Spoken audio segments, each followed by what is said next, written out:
안녕하세요. 오늘은 인간관계를 원만하게 만들어주는 특별한 음식을 소개하려 합니다. 이 음식을 드시면 친구들과의 만남이 더욱 즐거워지고 새로운 귀인을 만날 확률도 높아진다고 알려져 있는데요. 제가 오랫동안 음식의 에너지를 연구하면서 발견한 것 중에서도 특히 사람과 사람 사이의 관계를 부드럽게 만들어주는 음식이 있습니다. 오늘 소개할 이 음식은 여러분도 잘 아시는 친숙한 것이지만 숨겨진 비밀이 정말 많습니다.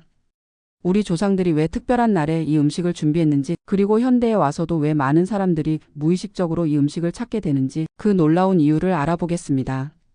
혹시 영상이 도움이 되신다면 구독과 좋아요 부탁드리고요. 끝까지 시청해 주시면 여러분의 인간관계에도 분명 도움이 되실 겁니다. 이 음식이 예로부터 어떻게 여겨져 왔는지부터 말씀드리겠습니다.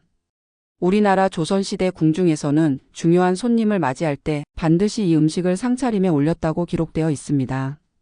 왕실의 어른들은 이 음식이 상대방의 마음을 부드럽게 만들어 어려운 대화도 원만하게 풀어나갈 수 있게 해준다고 믿었습니다. 특히 혼담이나 중요한 협상을 할 때는 더욱 정성스럽게 준비했는데 이것이 단순한 미신이 아니라 실제로 효과가 있었기 때문이죠.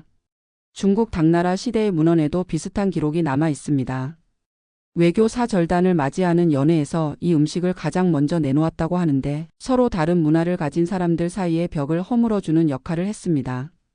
일본에서도 에도 시대부터 손님 접대의 필수 음식으로 여겨졌고 상인들은 중요한 거래를 앞두고 반드시 이 음식을 먹고 나섰다고 합니다. 그런데 왜 옛사람들이 이 음식을 그렇게 특별하게 여겼을까요? 현대에 와서도 이런 전통은 계속 이어지고 있습니다.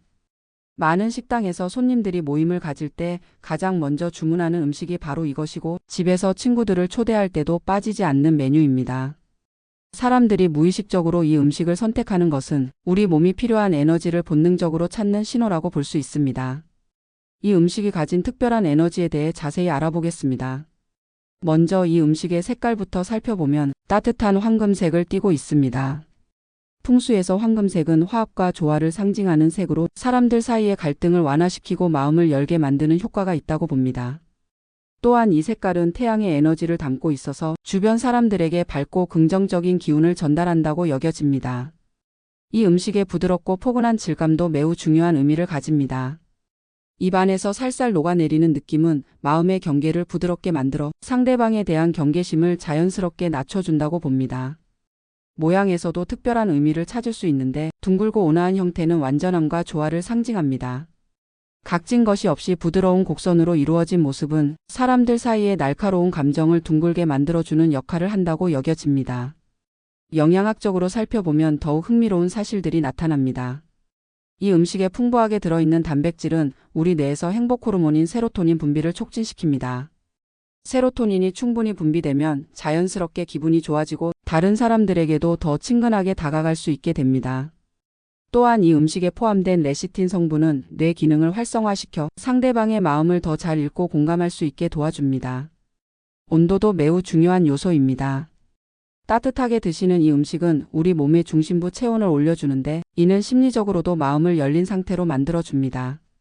찬 음식을 먹었을 때와 따뜻한 음식을 먹었을 때의 심리적 차이를 생각해 보시면 왜 옛사람들이 중요한 만남 전에 이 음식을 먹었는지 이해하실 수 있을 겁니다. 계절성과 체적 섭취 시기에 대해서도 말씀드리면 이 음식은 사실 계절을 가리지 않고 언제든지 드실 수 있습니다. 하지만 특히 봄에 드시면 새로운 인연을 만나기에 좋고 가을에 드시면 기존 관계를 더욱 깊게 만들어주는 효과가 있다고 봅니다. 하루 중에서는 오후 시간대에 드시는 것이 가장 좋은데 이는 우리 몸의 바이오리듬상 가장 사교적이고 활발해지는 시간대이기 때문입니다. 지금까지 설명드린 이 모든 특징을 가진 음식은 바로 계란찜입니다. 계란찜이 이렇게 특별한 이유를 이제 아셨을 것 같은데요. 계란 자체가 가진 완전 식품으로서의 영양학적 가치와 부드럽고 따뜻한 조리법이 만나서 인간관계에 최적화된 음식이 된 것입니다. 계란찜의 황금색 빛깔은 보는 것만으로도 마음을 편안하게 만들어주고 입안에서 부드럽게 퍼지는 식감은 상대방에 대한 경계심을 자연스럽게 녹여줍니다. 그럼 이제 계란찜을 어떻게 드셔야 효과를 극대화할 수 있는지 알려드리겠습니다. 가장 중요한 것은 타이밍입니다. 친구를 만나기 2에서 3시간 전에 계란찜을 드시는 것이 가장 좋습니다. 이 시간이면 계란찜의 영양 성분이 우리 몸에 완전히 흡수되어 세로토닌과 같은 행복 호르몬의 분비가 최고조에 달하게 됩니다. 만약 친구들과의 모임에서 함께 드신다면 대화가 시작되기 전 가장 먼저 주문하시는 것을 추천합니다. 계란찜을 함께 먹으면서 자연스럽게 분위기가 부드러워지고 이후의 대화도 훨씬 원만하게 진행될 수 있습니다. 조리법에 대해서도 말씀드리면 가정에서 만드실 때는 반드시 중불 이하에서 천천히 쪄내시는 것이 중요합니다. 급하게 강불로 만들면 계란찜의 부드러운 질감이 망가질 뿐만 아니라 인간관계 개선에 필요한 에너지도 제대로 형성되지 않습니다. 또한 물의 비율도 중요한데 계란 대비 1.2배 정도의 따뜻한 물을 넣으시면 가장 이상적인 질감을 만들 수 있습니다. 여기에 소금을 조금 넣으시는 것도 좋은데 소금은 풍수적으로 정화의 의미를 가지고 있어서 과거의 좋지 않은 인간관계 경험을 씻어내는 효과가 있다고 봅니다. 함께 먹으면 좋은 음식들도 소개해 드리겠습니다. 계란찜과 함께 드시면 시너지 효과를 내는 음식 중 하나는 바로 미역국입니다. 미역의 검은색은 계란찜의 황금색과 음양의 조화를 이루어 더욱 강력한 인간관계 개선 에너지를 만들어냅니다. 또한 흰 쌀밥과 함께 드시면 완벽한 조화를 이룹니다. 흰색에서 황금색에서 검은색의 삼색 조화는 풍수에서 가장 이상적인 색상 배치로 모든 종류의 인간관계를 원만하게 만들어주는 효과가 있습니다. 반찬으로는 나물류를 추천하는데 특히 시금치 나물이나 콩나물 무침처럼 부드러운 식감의 나물이 좋습니다. 이런 음식들은 계란찜의 부드러운 에너지와 잘 어울려 전체적으로 조화로운 식사 에너지를 만들어냅니다. 주의사항과 금기사항도 말씀드려야겠습니다. 계란찜을 드실 때 가장 주의하실 점은 너무 뜨겁게 드시면 안 된다는 것입니다. 혀를 데일 정도로 뜨거운 상태에서 드시면 오히려 성급함의 에너지가 생겨서 인간관계에 좋지 않은 영향을 줄 수 있습니다. 적당히 식혀서 따뜻한 정도에서 드시는 것이 가장 좋습니다. 또한 계란 알레르기가 있으신 분들은 당연히 드시면 안 되고 콜레스테롤 수치가 높으신 분들은 의사와 상담 후 섭취량을 조절하시기 바랍니다. 개인 체질별로도 섭취법이 조금씩 다릅니다. 몸이 차가운 체질이신 분들은 계란찜에 생강을 조금 넣어서 드시면 더욱 좋고 열이 많은 체질이신 분들은 대파나 마늘 같은 자극적인 재료는 빼고 만드시는 것이 좋습니다.